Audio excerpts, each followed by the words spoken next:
Doctor Babasaheb Ambedkar open university.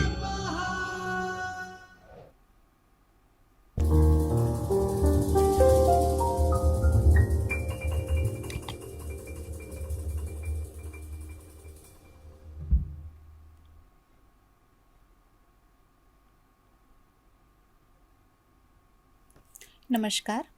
I, Dr. Darshana Dalwadi, is welcoming you all to the Chaitanya studio of Dr. Babasaheb Ambedkar Open University for the lecture series of Bachelor of Science Information Technology. In this series, we are going to discuss System Analysis and Designing, Block 1, Unit 1. We will discuss the topic Overview of System Analysis and Design.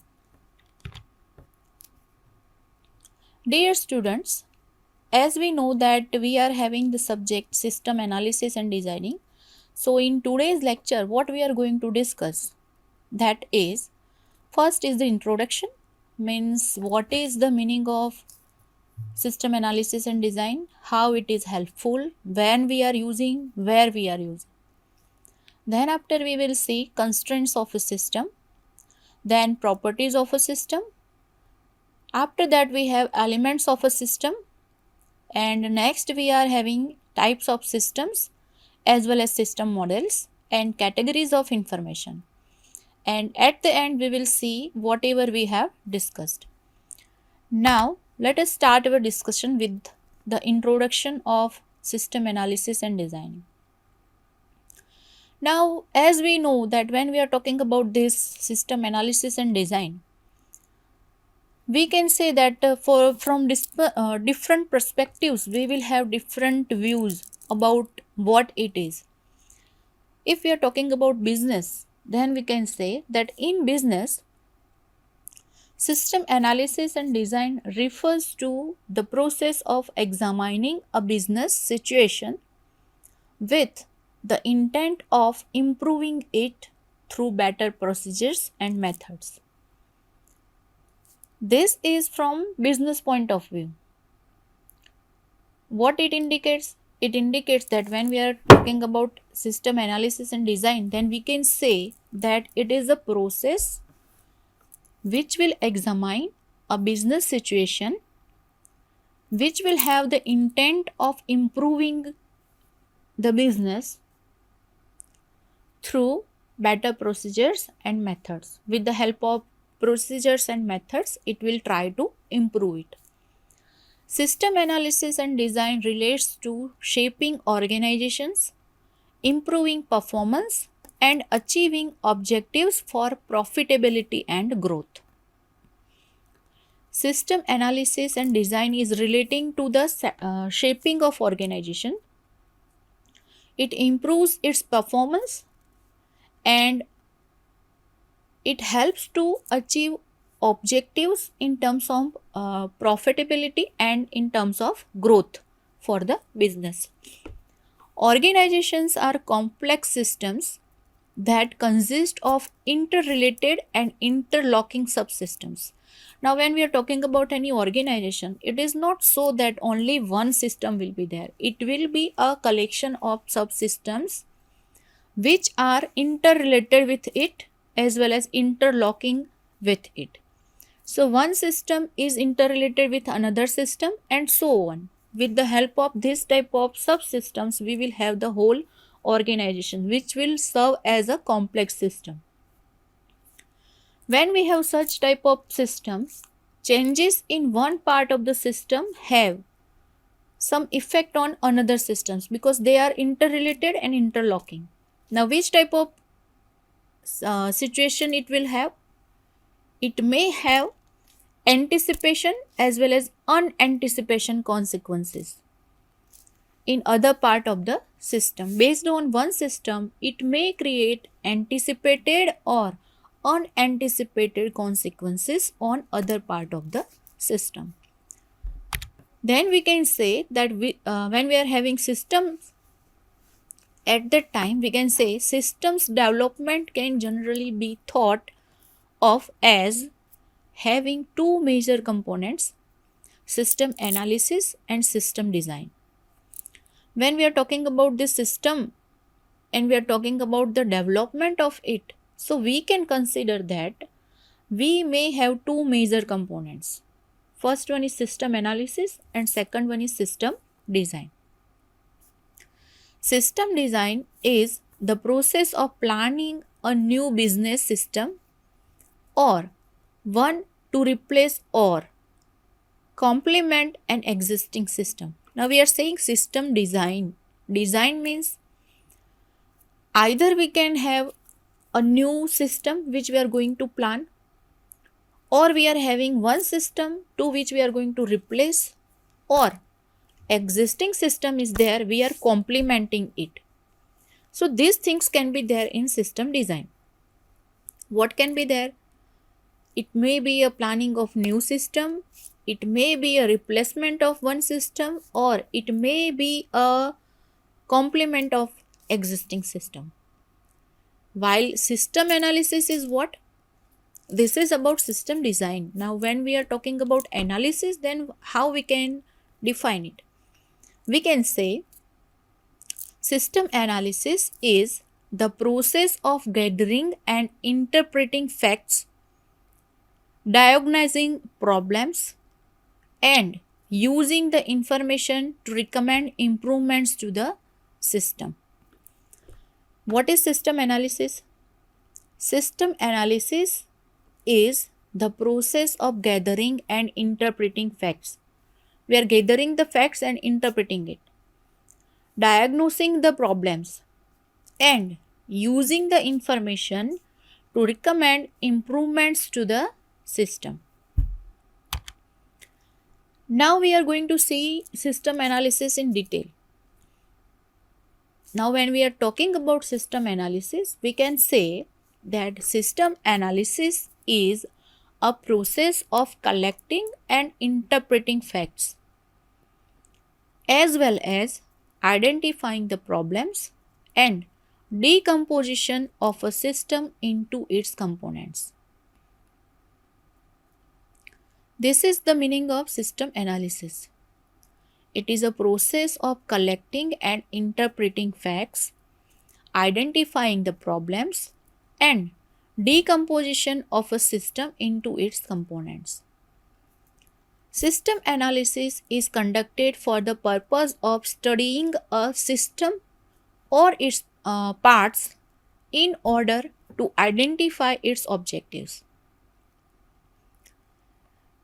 When we are having system analysis, we can say it is conducted for the purpose of studying a system or its parts in order to identify its objective. When we want to identify the objective of any system, we can do the analysis of it. Means from analyzing the system, we come to know that for what purpose the system is going to be designed.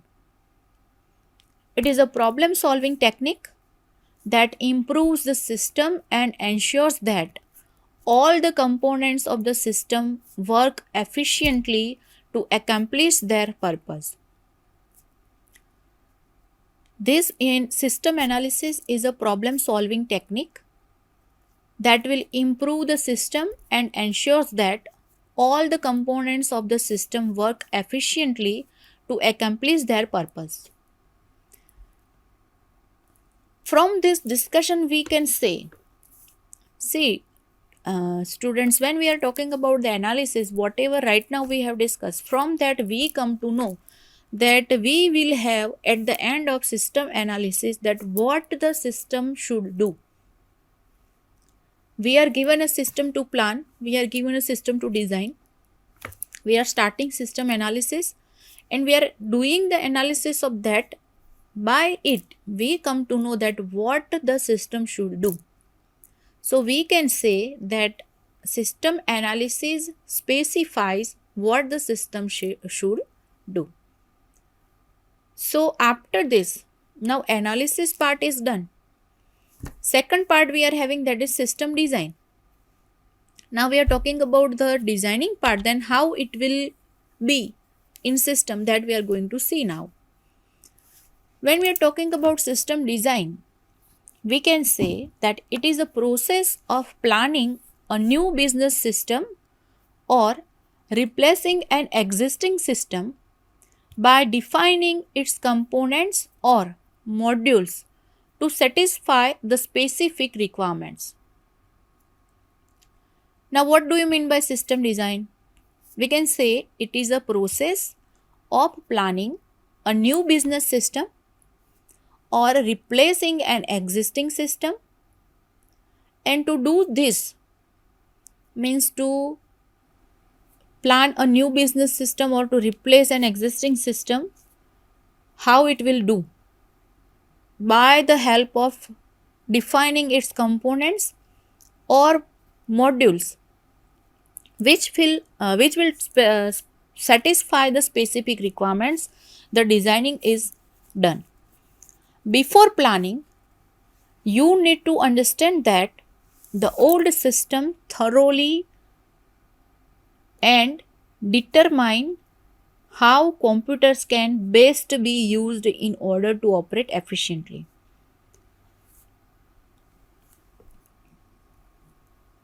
When you are having any system, existing system is there, or suppose existing system is not there and you are going to design it as a new one, then also whatever traditional system you are having, you have to analyze it first. Means old system whatever you have to understand it, and based on that you have to determine that how you can efficiently use computers to operate it, which will give you better output. System design focuses on how to accomplish the objective of the system. We have seen that when we are having analysis, it will specify that what the system should do. And when we are talking about systems design, it specifies or it focuses on how to accomplish the objective of the system.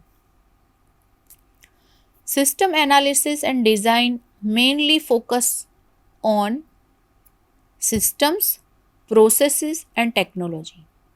Three things are there on which the main focus of system analysis and designing is.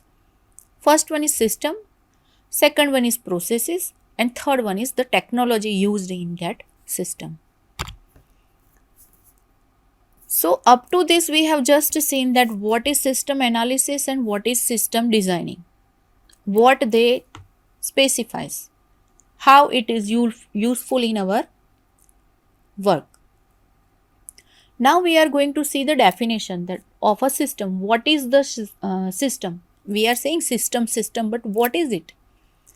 We can say when we are talking about the meaning of system or we are defining it, we can say the word system is derived from Greek word systema, which means an organized relationship between any set of components to achieve some common cause or objective.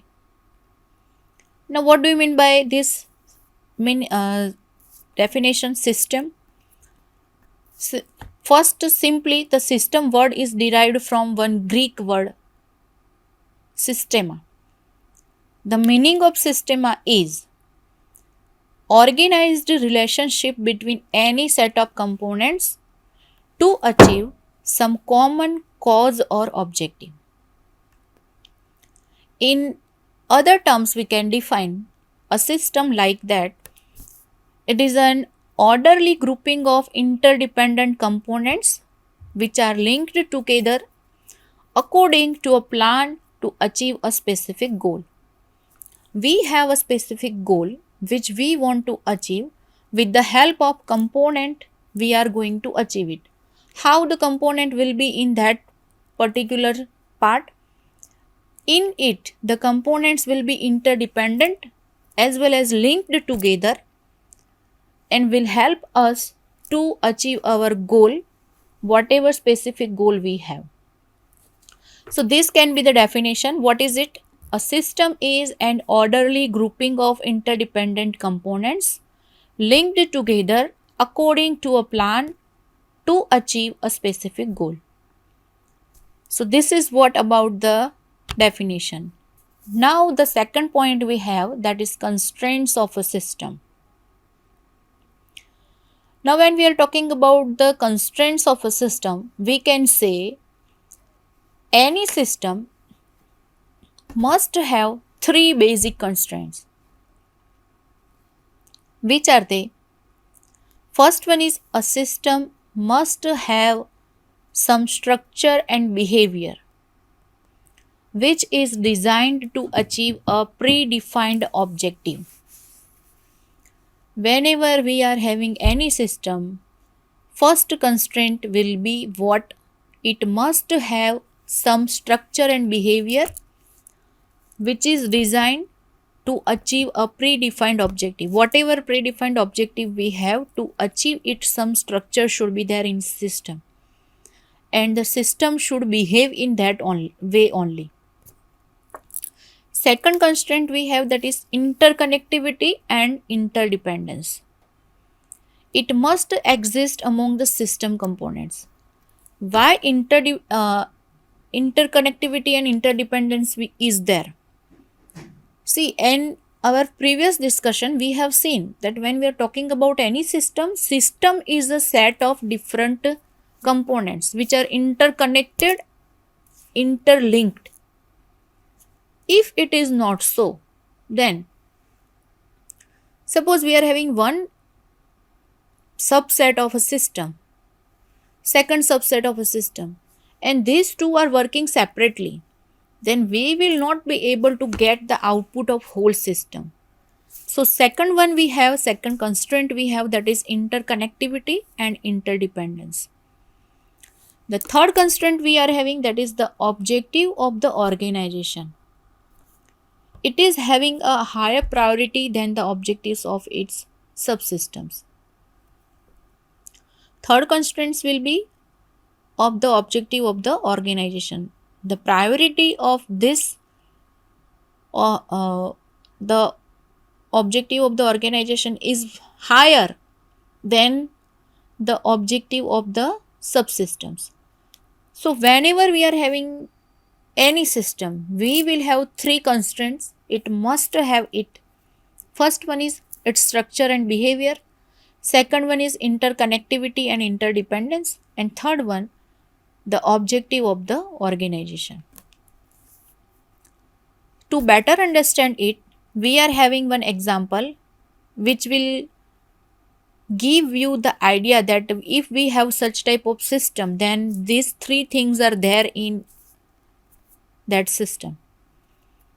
For example, we can consider traffic management system, payroll system, automatic library system, human resources information system. Now take any one from these systems, like we are saying payroll system, right? Now payroll system may be of employee or may be of students, right? Suppose if we are considering of employee, then we will have number of subsystems. We have to maintain the log of employees in time, out time, as well as joining, relieving, their pay scales. So to maintain all these things, we will have different departments. And when we want to get information of one particular employee, then we have to connect all that different departments which are there, where we are having the information of that particular employee, combining it, interconnecting it, and as a result, we will get some information about the particular employee for whom we were asking. Same thing we can have for other systems also. So these examples are showing you that when we have any type of system, we will have this type of constraints. It will have some structure, it will have some fixed behavior in which only the system has to behave. It will have interconnectivity and interdependence between the components of the system, as well as the organization's objective will be there. So this is what we are having in this one. Second thing we have that is properties of a system. Now, when we are talking about the properties of a system, we can say whenever any system is there, it should have some properties based on which the system will work properly, efficiently, and will enhance the organization's output. First thing we have that is organization. Now, what do you mean by organization? It implies structure and order. It is the arrangement of components that helps to achieve predetermined objectives. Now, here organization means the organization of that system. How we are organizing it. We are not talking about the organization where it is going to be used. We are here talking about the organization of that system only. It means how it will have the structure, what will be the structure of this system, as well as in which order the system will get executed. We can also say that the arrangement of components of one system is organization.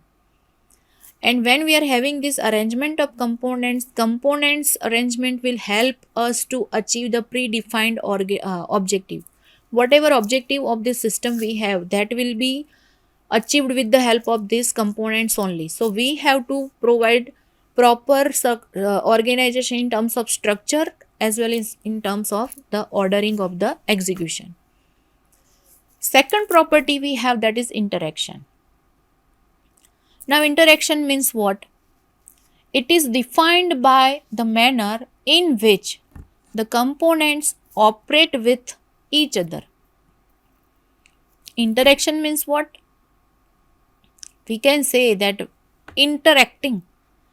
Why we have this interaction in this system? As we have seen that whenever we have any system, we will have one constraint, interconnection and interconnectivity. So that is what? Interaction. If you are not having interaction between the parts or the components of your system, how you would achieve your goal? So interaction is one another property. It is defined by the manner in which the components operate with each other. For example, in an organization, purchasing department must interact with production department and payroll with personnel department. Here one example is given that one system you have one organization you are having. In that organization you have different departments. Purchase department is there, as well as you are having production department, you will have payroll department, as well as you will have personnel department. So when you have such different departments, interconnection between them is required. Third property we have that is interdependence. Interdependence means how the components of a system depend on one another. Component of one system is dependent on one another, that is dependency. We can say interdependence. Interdependence means one is dependent on another one. Like for example, it is given that we can say that the output of one subsystem is required by the other subsystem as input. When we are talking about this interdependence, we can say that for proper functioning, the components are coordinated and linked together according to a specified plan. We can say the output of one subsystem is required by other subsystem as input. Another property we have that is integration. Integration is what? We can say it is concerned with how system components are connected together. It means that the parts of the system work together within the system, even if each part performs a unique function. Number of parts we are having, number of components we are having, each component is having unique function even though they are interconnected with each other, means working together and performing their own unique function. That is what we have in integration. Second thing we have, that is central objective. Central objective means the objective of system must be central. It may be real or stated. It is not uncommon for an organization to state an objective and operate to achieve another one. When we are talking about this central objective, the users must know the main objective of a computer application early in the analysis for a successful design and conversation. Whenever we have any system, we must have to understand its central objective before we start working on it. Actually, in designing phase, before moving to designing phase, prior to it we are having analysis phase. In analysis phase only it is advisable to get main idea of the objective of the system. What will happen if we are not able to understand it in analysis part?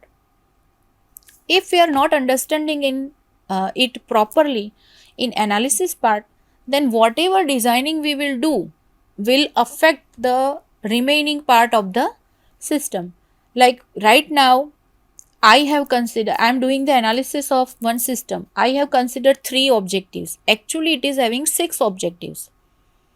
But I have just considered 3 because of lack of analysis.